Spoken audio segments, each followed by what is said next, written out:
ఏడవకుండా సంతోషంగా ఎలా గడపాలో తెలియక నా కన్నిటిని పీల్చేసుకుంటావా అని చేతి రుమాలను ఎవరైనా తిడతారా? అలా ఉన్నాయి బారాస కాంగ్రెస్ రాజకీయాలు.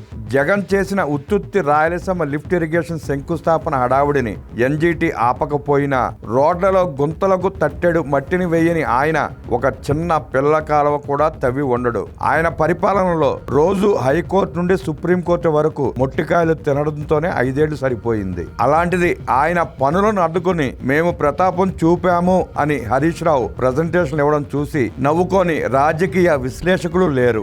సముద్రం తెలంగాణ పక్కన లేదు, అదేమి విరహమో కాని దానిలోకి ఏటా 3000 టీఎంసీల వరద నీటిని వదలాల్సిందే.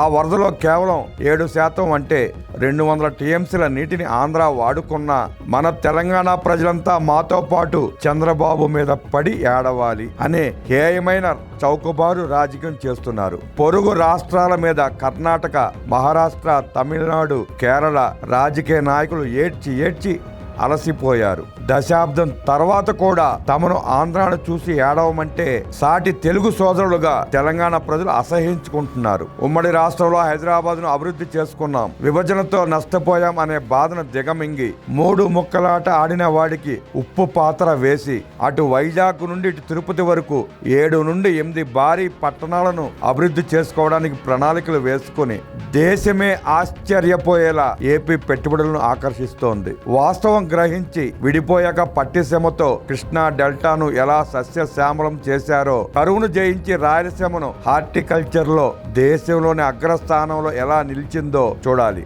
మిగులు రాష్ట్రం కాకపోయినా జగన్ విధ్వంసం తర్వాత కూడా ఏపీ ఎలా జీడిపి వృద్ధి వేగాన్ని పెంచిందో గమనించి సాటి సోదర రాష్ట్రంగా అభివృద్ధిలో పోటీ పడితే అక్కడి జనం గుండెల్లో పెట్టుకుంటారు. గోదావరి వరదను నల్లమల ద్వారా వీలైతే కర్ణాటక, తమిళనాడుకు మళ్లించి వారి కావేరి, తుంగభద్ర జలాలను ఇచ్చిపుచ్చుకునేలా అనుసంధానం చేసి దేశాభివృద్ధికి తోడ్పడతాము, భాగస్వాములు అవుతాము అంటే కేంద్రం నుండి కోట్ల వరకు ఆ ధర్మానికి ఎవరూ అడ్డు చెప్పరు. ఇప్పటికే కరెంటును అలా ఇతర రాష్ట్రాలకు ఇచ్చి పుచ్చుకొని కొనుగోలు భారాన్ని తగ్గించుకుని ప్రజలకు పైసా భారం పడకుండా చూసుకుంటోంది. కాలం చెల్లిన వివాదాలతో, రాజకీయ కుట్రలతో ఇరు రాష్ట్రాల మధ్య గొడవలు పెట్టి గిల్లి కజ్జాలతో కాలక్షేపం చేస్తే తెలంగాణ ప్రజలు ఖచ్చితంగా ఉప్పు పాత్ర వేసి 3వ ప్రత్యామ్నాయం ఎత్తుకుంటారు.